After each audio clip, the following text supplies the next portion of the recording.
जी बिस्मिल्लाहिर्रहमानिर्रहीम, अस्सलाम वालेकुम रहमतुल्लाहि व बरकातुहू। मेरा नाम है डॉक्टर मोहम्मद मुज़म्मिल हसन।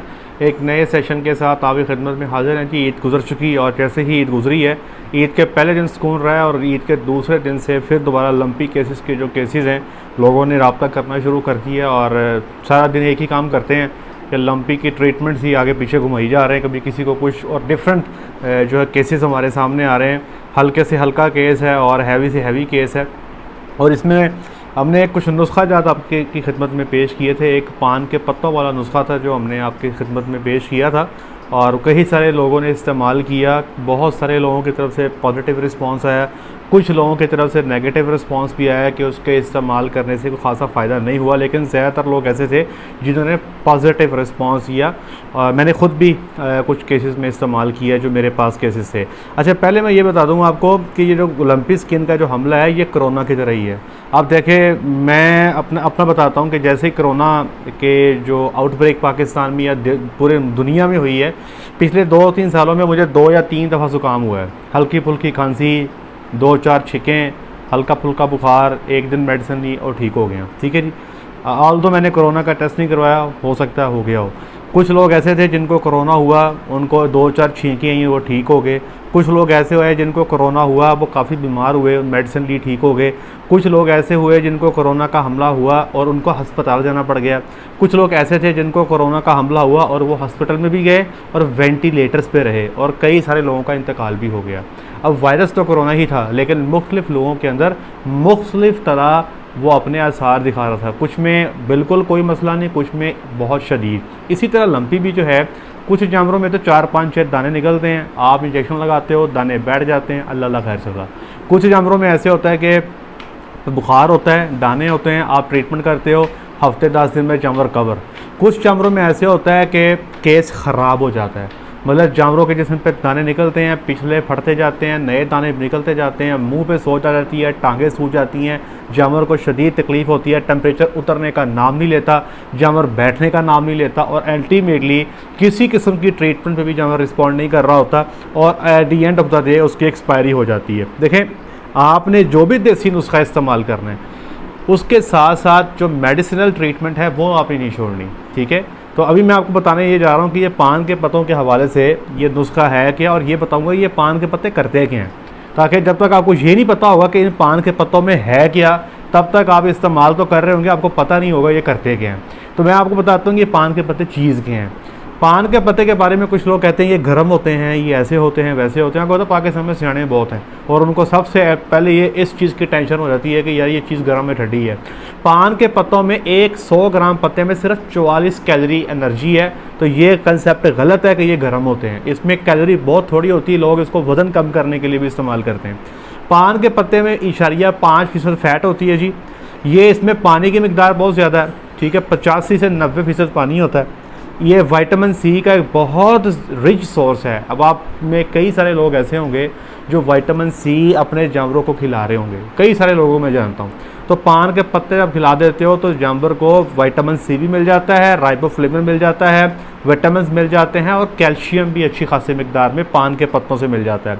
तीसरे नंबर पे पान के पत्ते जो हैं ये दर्द कम करते हैं, ये पेन रिलीफ के तौर पे काम करते हैं।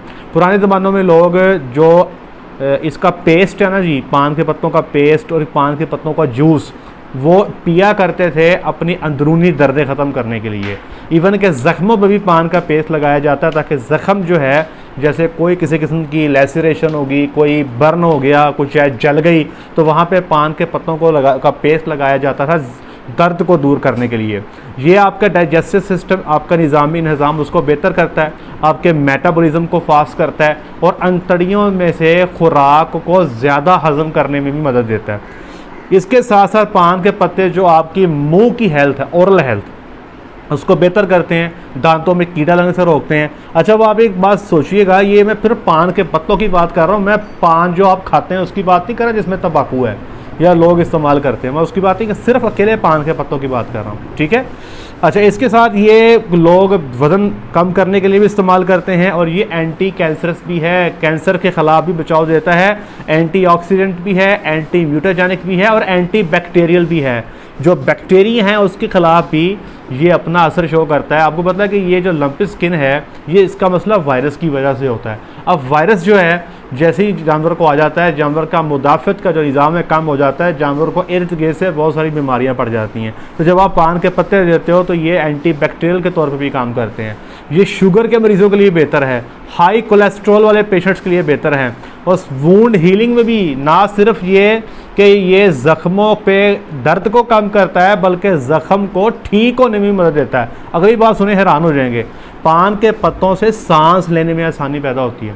वो लोग जो दमे के मरीज़ हैं वो लोग पान के पत्तों को इस्तेमाल करते हैं, उससे सांस लेने में आसानी होती है। और एंटी मलेरियल भी है, मलेरिया के ख़िलाफ़ भी अपना इफेक्ट देता है। इसके अंदर कंपाउंड होता है टर्पीन और फ्लेवोनॉइड्स। ये क्या करते हैं कि ये बीटल के अंदर कंपाउंड्स हैं जो कि पैरासाइट्स के ख़िलाफ़ काम करते हैं और ये मलेरिया होने नहीं देते। तो ये जितनी बातें मैंने आपको बताई हैं ये सारी रिसर्च में पब्लिश्ड हैं। नीचे डिस्क्रिप्शन में मैं उसका लिंक दे दूंगा, आप उसको डिटेल से पढ़ना चाहते हो तो आप उसको पढ़ सकते हो। अब जो नुस्खा मैंने आपको बताया था, आपने 10 पान के पत्ते लेने हैं, ठीक है जी, एक खुराक में 10 पान के पत्ते लेने हैं। बेहतर है कि आप पानी के साथ ही ले लें ताकि पानी के साथ जो कंटेंट्स है वही अंदर जा रहे हों। अच्छा, आगे मैंने आपको दूसरी चीज़ जो बताई थी वो बताई थी काली मिर्च। 10 पान के पत्ते, 10 ग्राम काली मिर्च। अब काली मिर्च क्या है? काली मिर्च भी एंटीऑक्सीडेंट है, जो काम विटामिन सी कर रहा है वो काम काली मिर्च भी कर रही है। ये एंटी इन्फ्लेमेटरी है। एंटी इन्फ्लेमेटरी कहते हैं कि जहाँ पर कहीं पे सोजन हो जाए, सोज पड़ जाए, स्वेलिंग आ जाए, इन्फ्लेमेशन हो जाए तो इसको कम करती है। ये दिमाग के काम को, फंक्शन को बेहतर करती है। ये कैंसर से लड़ने में मदद देती है। और सबसे इम्पॉर्टेंट चीज़, काली मिर्च में एक कंपाउंड है जिसको हम कहते हैं पेपरिन, ये दर्दों को कम करता है। फिर मैंने आपको बताया था 10 ग्राम आपने बीच में डाली है नमक। अब नमक का किसको नहीं पता कि ये सोडियम क्लोराइड होता है, इसमें सोडियम और क्लोराइड आइंस होते हैं। और एट दी एंड गुड़ दिया था जी 250 ग्राम। नुस्खा क्या है? 10 पान के पत्ते, 10 ग्राम काली मिर्च, 10 ग्राम जो है आपका नमक और 250 ग्राम आपका गुड़। ये एक बड़े जानवर की खुराक है। अब 250 ग्राम गुड़ क्यों दे रहे हैं? आप में से कई सारे लोग जिनको ये लंपी स्किन का इशू बना है जानवरों को, उनकी एक कंप्लेंट है जानवर खाता कोई नहीं, जानवर बैठा ही नहीं।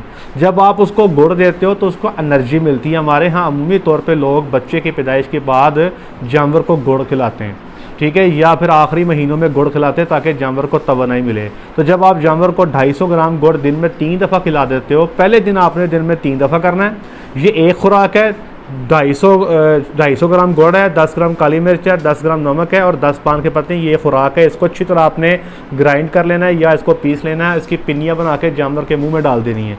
ये एक खुराक है। फिर 8 घंटे के बाद रिपीट करोगे, फिर उसके 8 घंटे के बाद रिपीट करोगे। पहले दिन में 3 दफ़ा देनी है, उसके बाद अगले जो 13-14 दिन है आपने दिन में 2 दफ़ा देनी है। अब जिन लोगों ने ये रिसर्च की है, अब देखें उन्होंने इस रिसर्च को 15 दिन लगातार किया। हमारा ये एटीट्यूड ये है, हम चाहते हैं कि हम 2 दिन ट्रीटमेंट करें, तीसरे दिन जानवर ठीक हो जाए। देखें जो सीवियर केस हैं जिस पे आपका पूरा जानवर तफरो तफड़ी हुआ पड़ा है, उसकी पूरी हालत है, वहाँ पे आपको टाइम लगेगा ट्रीटमेंट को। ऐसे नहीं होगा कि आप फूंक मार जाओ जानवर ठीक हो जाए। वहाँ पे आपको थोड़ा सा जानवर के साथ मेहनत करनी पड़ेगी। ये नुस्खा 15 दिन आपने चलाना है जी, 15 दिन लगातार आप इसको देंगे। और इसके साथ साथ आपने जानवर को जो है नहलाना। एक बड़ा मसला बना हुआ, लोग कहते हैं जी आपने लंपी स्किन के केस को नहलाना नहीं है। भाई गलत है। जानवर को बुखार हो रहा है उसको नहलाना है आपने। हमें बुखार होता है तो डॉक्टर क्या कहते हैं? इसकी पट्टियाँ करो, ठीक है जी। तो जानवर की दफ़ा हम कहते हैं कि उन्हें धूपे बांधे हो, उसको नहलाना, ये ज़्यादती है, ये गलत है।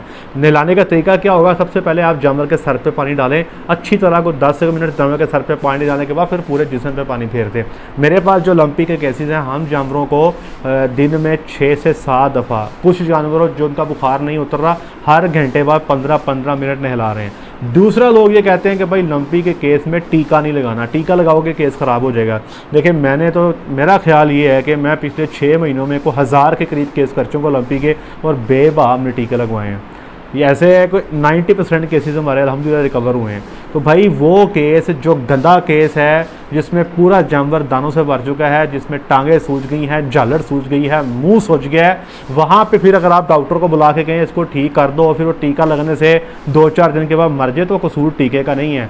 ये हैवी लोड है वायरस का, जिसकी वजह से आपका जानवर एक्सपायर हो गया। टीका लगाना है और बिल्कुल लगाना है। सुबह शाम हम जानवर को जो है वो दर्दों के और बुखार के टीके लगा रहे हैं, दिन में एंटीबायोटिक्स भी उनको दे रहे हैं, एक दफ़ा एवल का टीका भी लगा रहे हैं। और वो जानवर जिनको सांस का मसला है उनको हम ट्राइबर्सन लगवा रहे हैं, जिनको सोजन है टांगों की या मुंह की उनको हम पेनिसिलिन का इंजेक्शन लगवा रहे हैं, ये 5 ग्राम का जो टीका है। और ये जो जानवर खा पी नहीं रहे उनको हम डेक्स्ट्रोज और मल्टीविटामिन्स भी दे रहे हैं। तो ये आपको मेहनत करनी पड़ेगी, स्पेशली उन केसेस पे जो ख़राब हैं, जो गंदे केसेस हैं। अदरवाइज़ जिस जानवर को 4, 5, 6 दाने निकले हैं वो आपका बड़े आराम से जो है वो आपका जानवर ठीक हो जाएगा, उसमें कोई मसले वाली बात नहीं है, कोई परेशानी वाली बात नहीं है।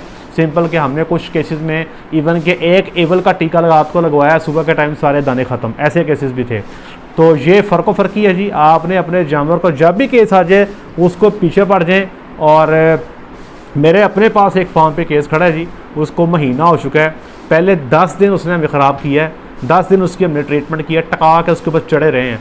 अब 10 दिन के बाद अब 20 दिन मज़ीद गुजर चुके हैं, उसका खाना पीना बिल्कुल ठीक है, लेकिन उसके जिस्म पे दाने अभी भी नज़र आते हैं। लेकिन वो खा पी बिल्कुल ठीक रही है, उसकी सेहत बिल्कुल ठीक है। वो दाने जो थे वो फट के वहाँ पर काला स्कार बन गया है, काले काले निशान बन गए हैं। अब ये निशान ख़त्म होने में इसको और 2 से 3 महीने भी लग सकते हैं, क्योंकि ये गंदा केस था, इसमें टाइम लग गया। लेकिन जानवर 10 दिन के बाद खाना पीना शुरू हो गया। तो ये जो है ना, हम चाहते हैं कि जानवर बिल्कुल चिट्टा साफ़ हो जाए, खाना पीना बिल्कुल ठीक कर दे। तो इसमें अगर हैवी वायरस का लोड है तो टाइम लगेगा। दूसरे नंबर पे जिन लोगों के जिस्म पे दाने फट गए हैं उनके लिए भी एक पेस्ट है, जिसमें पान के पत्ते हैं, तुलसी के पत्ते हैं, नीम के पत्ते हैं, वो मैं नीचे डिस्क्रिप्शन में उसका भी लिंक सेंड कर दूंगा, उस टोटके का भी, वो भी आप उसको लाजमी बनाएं और जानवरों पे अप्लाई करें, ताकि हमारे जानवरों का जो है वो भला हो सके। अल्लाह के ज़ात पाकिस्तान को जहाँ जहाँ भी कहीं पे जानवरों पे जिस किस्म की बीमारी भी चल रही है उन सब के लिए, हमारे लिए और सब जानवरों के लिए आसानी वाला मामला फरमाएँ। आज के लिए इतना ही, अपना ख्याल रखें, दुआ में याद रखें, 5 वक्त की नमाज़ अदा करें। अस्सलामु अलैकुम।